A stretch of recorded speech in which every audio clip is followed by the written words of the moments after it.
दूरवा भाग 3 अध्याय आषाढ़ का पहला दिन। कवि भवानी प्रसाद मिश्र। बच्चों, हिंदी महीने में एक महीने का नाम है आषाढ़, जहाँ से बारिश की शुरुआत होती है और आषाढ़ में पानी खूब बरसता है। आषाढ़ का पानी किसान के जीवन में बहुत ही महत्व रखता है। कवि ने इस कविता के माध्यम से खेती बाड़ी और किसानी जीवन को हमारे सामने प्रस्तुत किया है। और सबसे बड़ी बात कि कवि ने आषाढ़ के पानी का महत्व किसान के लिए साबित किया है। बड़े ही भावपूर्ण शैली में और बड़े ही भावुक ढंग से इस कविता में कवि ने बताया है किसानों के बारे में, आषाढ़ से उनके प्रेम और लगाव के बारे में, उसके महत्व के बारे में।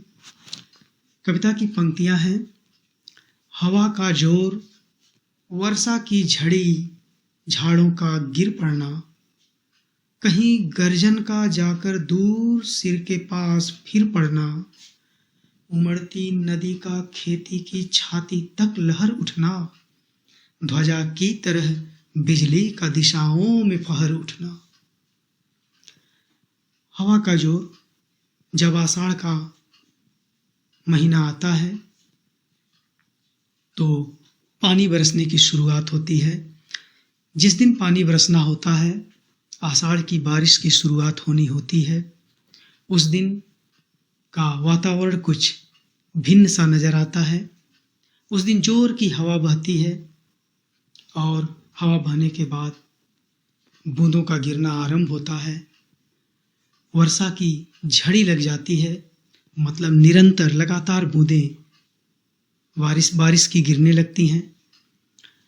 हवा के जोर और तेज बारिश, बूंदों की तेज झड़ी के प्रभाव से, उसके दबाव से, उसके मार से जो छोटे मोटे झाड़ी नुमा पौधे हैं वे सभी जमीन पर गिर पड़ते हैं। उधर आकाश में बादल गरजते हैं, उमड़ते घुमड़ते बादल, और ये गर्जन पूरे आकाश में हो रही है। कभी ये गर्जन दूर होती है और कभी ये गर्जन बिल्कुल पास होती है। जब ये गर्जन दूर होती है, दूर के बादल गरज रहे होते हैं, और कभी कभी ऐसा लगता है कि दूर गरजते हुए ये बादल अचानक अपने पास आकर गरजने लगे हैं, और तब लगता है कि जैसे ये दौड़कर अपने सिर पर ही आ पड़े हैं। अब वर्षा खूब हो रही है, मूसलाधार हो रही है, बूंदों की झड़ियां लग गई हैं और पानी धरती पर बढ़ने लगा है। पानी के बढ़ने से नदी भी भर चुकी है, और वो इतना भर चुकी है कि अब उमड़ रही है, यानी अपने भीतर के जल को छलका रही है, बाहर कर रही है। उसका जल फैल रहा है उसके आसपास के खेतों तक। उमड़ती नदी का खेती की छाती तक लहर उठना। उमड़ती हुई नदी, वर्षा के जल को पाकर उमड़ती हुई नदी आसपास के खेतों तक अपने जल को फैलाने लगी है। और उधर आकाश में बिजली भी चमकती है। ध्वजा की तरह बिजली का दिशाओं में लहर उठना। बिजली दिशाओं में लहर उठती है, दिशाओं में चमक उठती है। दिशाओं में लहर उठती है मतलब दिशा दिशा में हर तरफ आसमान में बिजली चमक रही है। और बिजली के चमकने से ऐसा लगता है कि जैसे किसी ने आकाश में बिजली वाला झंडा फहरा दिया हो, ध्वजा फहरा दिया हो, यानी झंडे की तरह फहराती हुई बिजली आकाश में चमक रही है। हवा का जोर, वर्षा की झड़ी, झाड़ों का गिर पड़ना, जोर से बहती हुई हवा और वर्षा की झड़ी और इनके प्रभाव से छोटे मोटे झाड़ू नुमा पौधों का धरती पर गिर पड़ना, पूरे आसमान में बादल का गरजना, कभी दूर कभी नज़दीक, बिल्कुल सिर के पास आकर, और वर्षा के पानी के बढ़ने से नदी का उमड़ जाना, उफन जाना और अपने पानी को खेतों के आसपास तक फैला देना। उधर आकाश में बिजली का झंडे की तरह फहराते जाना। आगे कवि का कहना है कि बारिश के इस मौसम से जो दृश्य उपस्थित हुआ, आषाढ़ की इस बारिश से जो दृश्य उपस्थित होता है वह दृश्य अनोखा है। अनोखा मतलब बिल्कुल नया, जैसा कि पहले नहीं था। कवि ने वर्षा के बाद जो दृश्य उपस्थित होता है उसे अनोखा बताया है, नया बताया है, और उसका कहना है कि बारिश के बाद जो अनोखे दृश्य हमारे सामने उपस्थित हो रहे हैं, हवा के बहने का, बादल के गरजने का, बिजली के चमकने का, नदी के उमड़ आने का, खेतों तक पानी के फैल जाने का, ये जो तमाम दृश्य हमें गांव में दिख रहे हैं, ये अनोखे हैं। और ये सारे अनोखे दृश्य प्यारे हैं। किसको प्यारे हैं? जिसको प्राण से प्यारे, और जिसको ये प्यारे हैं दृश्य, वो प्राण से प्यारे हैं, यानी अत्यधिक प्यारे हैं। स्पष्ट है कि ये दृश्य देखकर सबसे अधिक प्रसन्न होने वाला किसान है, जो खेतों में काम करता है, खेत को जोतता है, फसलों को उगाता है। वह इन दृश्यों को देखकर प्रसन्न है। ये वही किसान है जो बारिश से पहले चातक की तरह इन बादलों की प्रतीक्षा कर रहा था, जो चातक की तरह कर तकता है बादल घने कजरारे। ये किसान तक रहा है और देख रहा। हमें थोड़ा सा अंतर है। देखना, किसी भी वस्तु को सामान्य ढंग से देखना है, लेकिन तकने में किसी वस्तु के पाने की लालसा रहती है।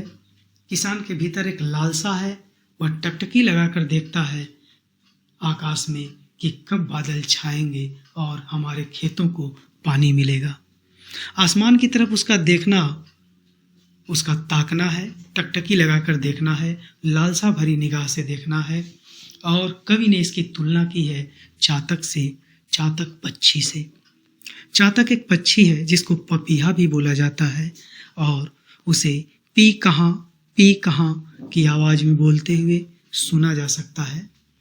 चातक के बारे में एक किंवदंती है, एक कथा प्रचलित है कि चातक यानी पपीहा सिर्फ स्वाति नक्षत्र के जल को ही पीता है, और ये जल आषाढ़ के वर्षा के मौसम में ही गिरता है। पपीहा साल भर तक उसका इंतजार करता है, उसी जल की प्रतीक्षा करता है, और अपना चोंच ऊपर किए रहता है ताकि स्वाति नक्षत्र का जल पड़े और उसे पीकर वह अपनी प्यास बुझाए। उस जल के अलावा वह अन्य किसी भी जल को ग्रहण नहीं करता, नहीं पीता है। जब भी पीता है तो आषाढ़ के स्वाति नक्षत्र के उस जल को ही पीता है, अन्यथा प्यासा ही रह जाता है। तो पपीहे का जो समर्पण है, जो लगाव है जल के प्रति, स्वाति के जल के प्रति, ऐसा ही लगाव, ऐसी ही प्यास किसान को है मेघों के प्रति, बादलों के प्रति। इसीलिए तो बादल उसको प्राण से प्यारे हैं। वह वर्ष भर उसकी प्रतीक्षा करता है बादलों की, कि वे बादल आए और उसके खेतों को पानी दे। तो बिल्कुल चातक पक्षी की तरह, पपीहे की तरह वह बादलों पर निगाह रखता है, जो चातक की तरह तकता है बादल घने कजरारे, कि कब घने कजरारे बादल आए। कजरारे मतलब काजल जैसे काले काले घने बादल, उन्हीं की प्रतीक्षा में वो चातक की तरह, पपीहे की तरह देखता रहता है बादलों की राह को। अगली जो पंक्ति है, फिर वो उसी किसान के बारे में वर्णन है कि जो भूखा रहकर धरती चीर कर जग को खिलाता है, जो पानी वक्त पर आए नहीं तो तिल मिलाता है, अगर आषाढ़ के पहले दिवस के प्रथम इस क्षण में वही हलधर अधिक आता है कालिदास से मन में, तो मुझको क्षमा कर देना। जो भूखा रहकर, कवि किसान को कहता है कि किसान भूखा रहकर भी और धरती को चीर कर यानी धरती को जोत कर उसमें अपना परिश्रम देकर, अपना पसीना बहाकर जग को खिलाता है, सारे संसार को खिलाता है, उसे अनाज देता है, उसका पोषण करता है, उसका पेट भरता है। वह स्वयं तो भूखा रह जाता है। जब कभी उसकी फसलें खराब होती हैं, बारिश नहीं होती है, तो उसकी सारी जमा पूंजी, सारा परिश्रम व्यर्थ हो जाता है। ऐसे में किसान को भूखा भी रहना पड़ता है, अभाव में रहना पड़ता है।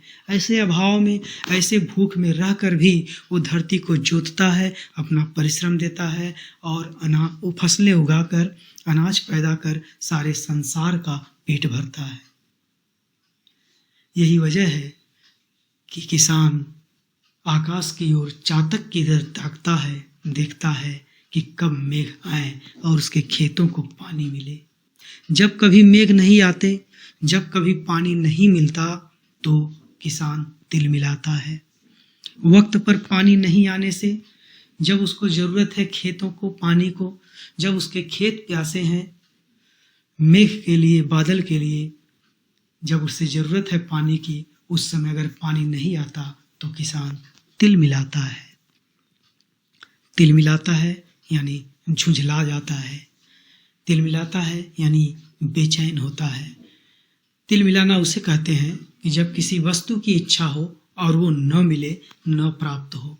सूखते हुई खेती को, अगर खेती में फसल सूख रही है तो उसको पानी की ज़रूरत है और उस समय अगर पानी न मिले तो तिलमिलाहट बढ़ती है।